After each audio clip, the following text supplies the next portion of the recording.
Hey there everybody, Douglas Costello here, lead designer and one of the co-founders of Wyrmwood Gaming, along with Ed Moranville, here to answer your questions on the GM screen.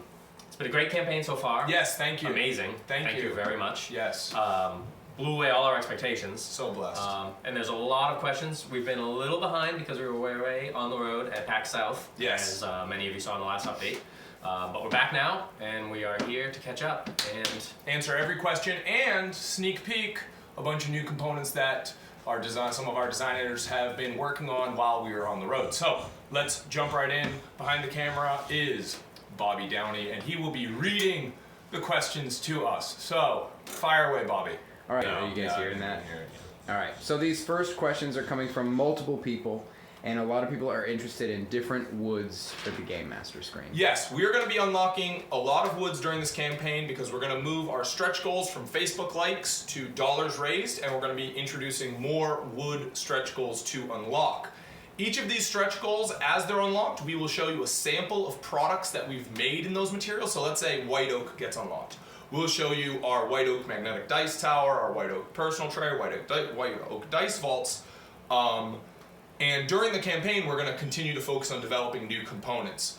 After the campaign in backer kit, when we have a little bit more breathing room, we will be building a full set in white oak so that before you finalize your pledge in backer kit, you'll be actually able to see exactly what you'll be able to pledge for in white oak.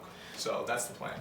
And that's a good time to take a quick, brief moment and fill you in on how our campaigns generally work. We know many of you have backed us before, but a lot of you haven't. So, the way it works is during the campaign, you can use our pledge calculator on the main page, figure out what your total pledge will be, and pledge that. And as the woods unlock, you will have the prices for the wood unlocks, so you will know what to pledge. Yep, and we'll update the calculator as we go.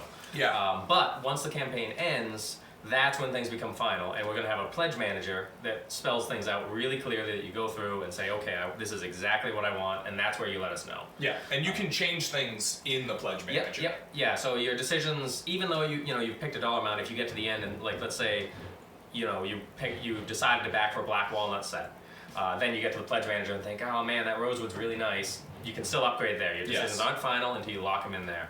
We're going to leave it open for a while so everybody can make their final decisions, have plenty of time, and then we'll lock things down. And you'll get updates all along so you'll know exactly when all those things are going to happen.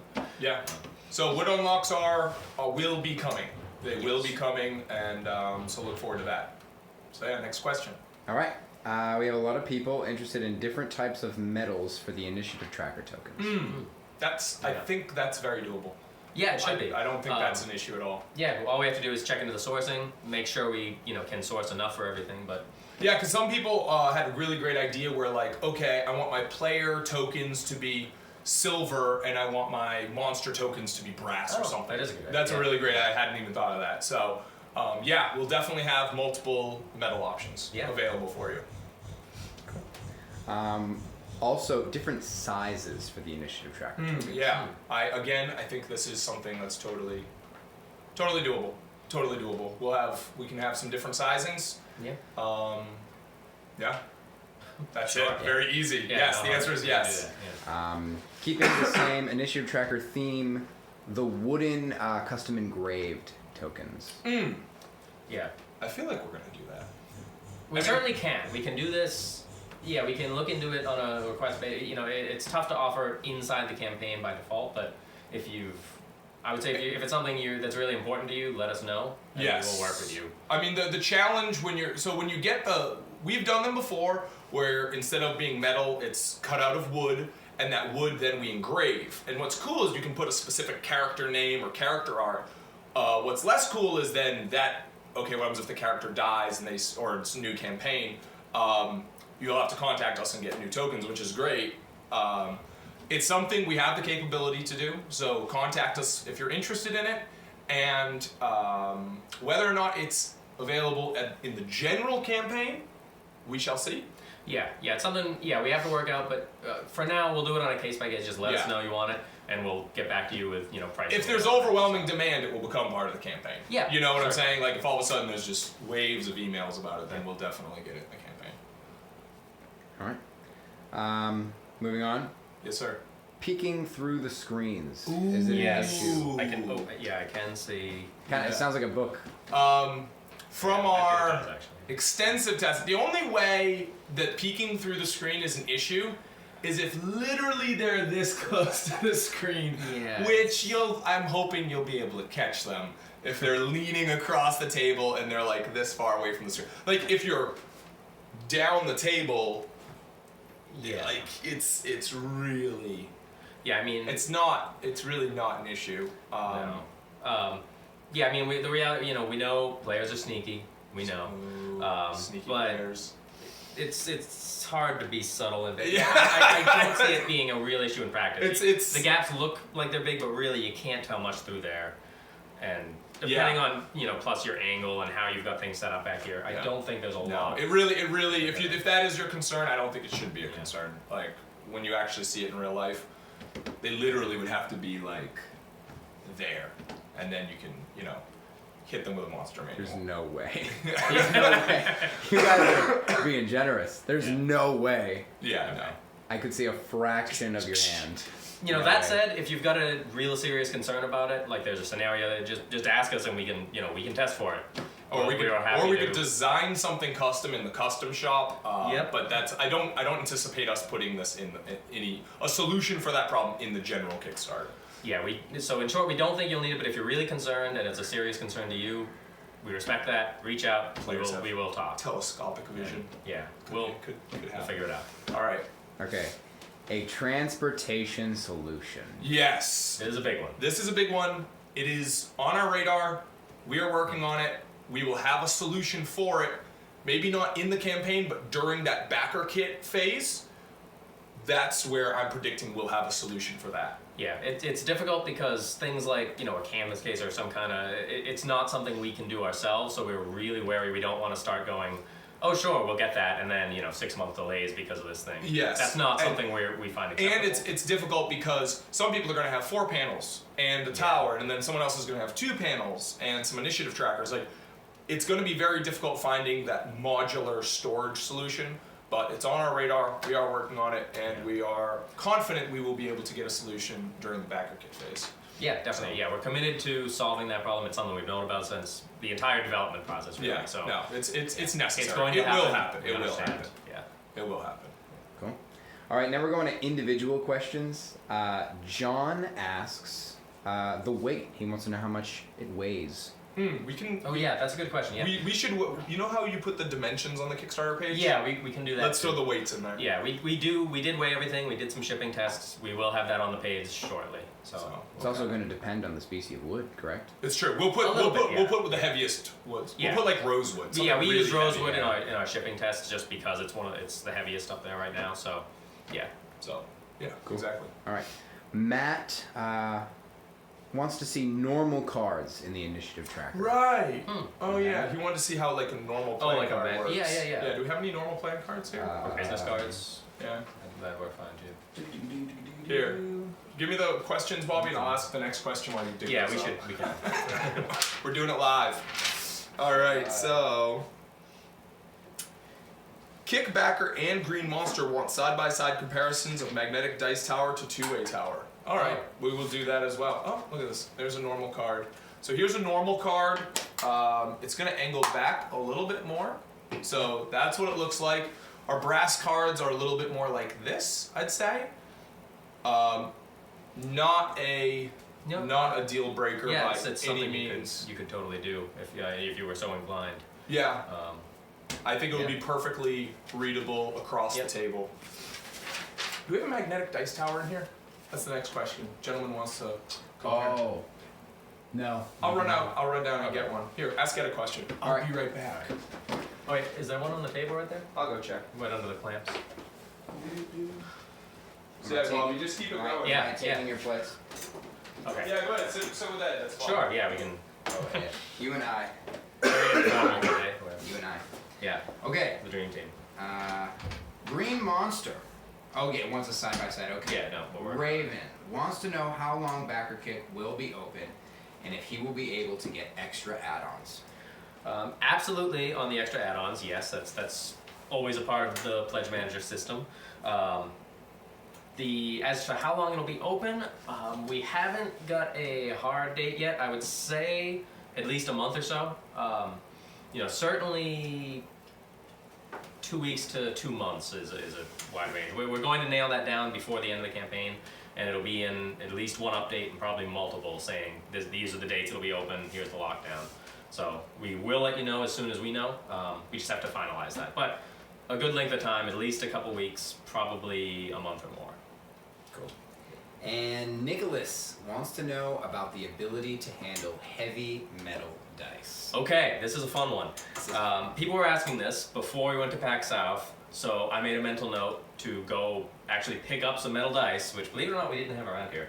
Do you have them? I don't have them with me. I left them at home, but I did buy a set. I have my dice with me. Oh, metal dice. Okay, Yeah, you can do it if you want. But I will tell you, we tested them a bunch, and the toggle ramp was not affected by metal dice. Somebody even bought a solid tungsten D20. I don't know how much it weighed, but it was, significantly heavier than even normal metal dice, and it still it wasn't able to flip the ramp. So it holds up great to metal dice.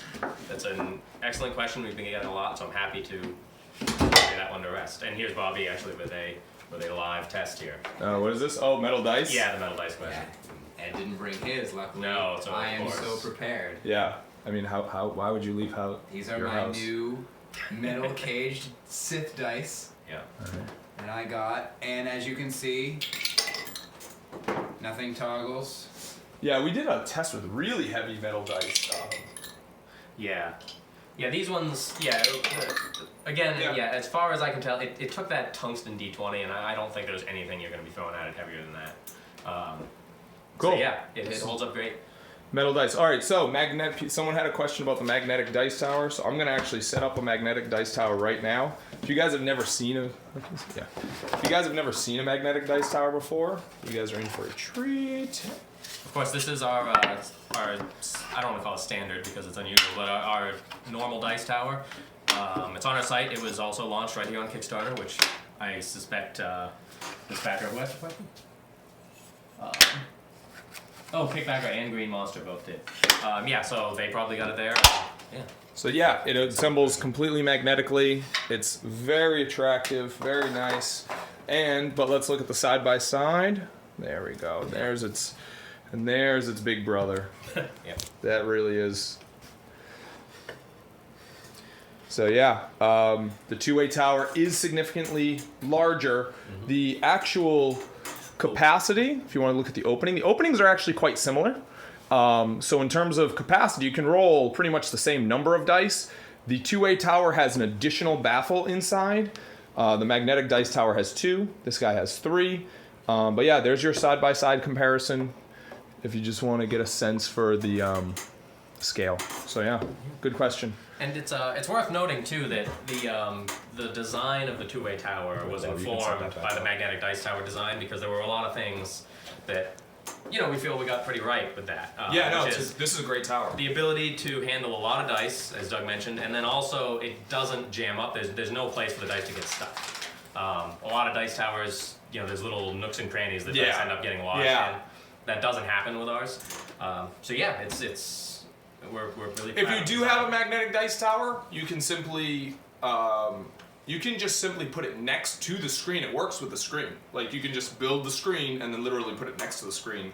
Or behind it if you want to use it. Or behind it, because it's smaller. So yeah, next question.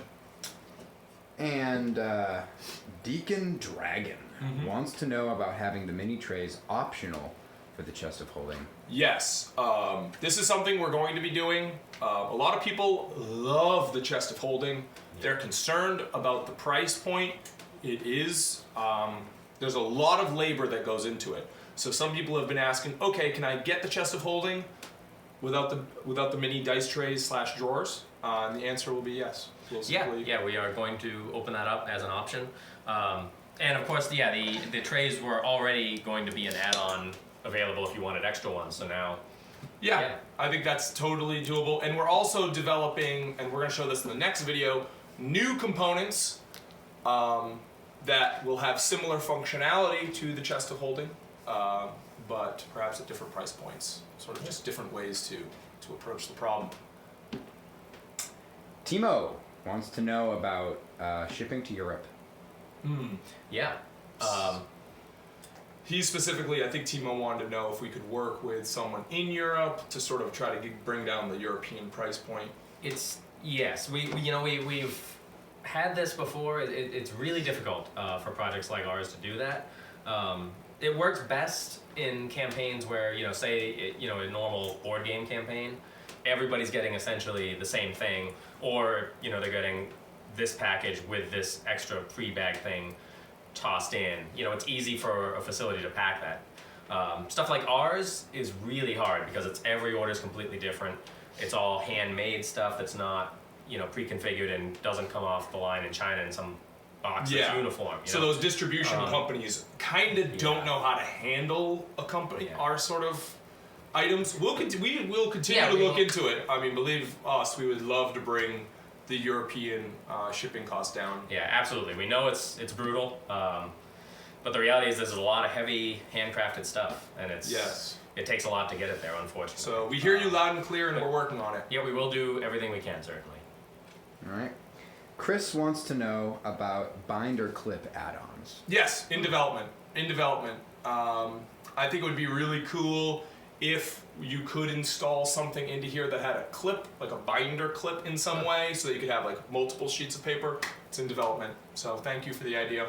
Cool. It's a great idea. That looks like it wraps up the questions. Great. Oh, okay. Hey.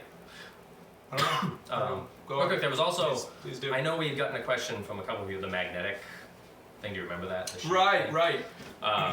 An option that we're looking into also for some of you that have expressed an interest in it would be essentially a magnetic sheet that you can insert into one of your screens that makes the entire acrylic surface then, magnet. So you can pop a little, little something even like store refrigerator things. magnets or something, because a lot of people, I guess, like to tack various notes and stuff to the inside of their screens, and there's no reason we can't, look into getting that for you too, so you can do that with ours. This is definitely, we're gonna keep, as I hope this video illustrates, sky's the limit.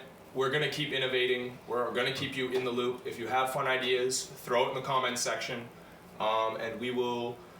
And thanks so much for our success so far. Yeah, thank you very much. And one final note, as we'll be talking about the new components that we have in store in another video, as to whether we'll get to all those in this campaign. Most likely not. We'll offer what we can.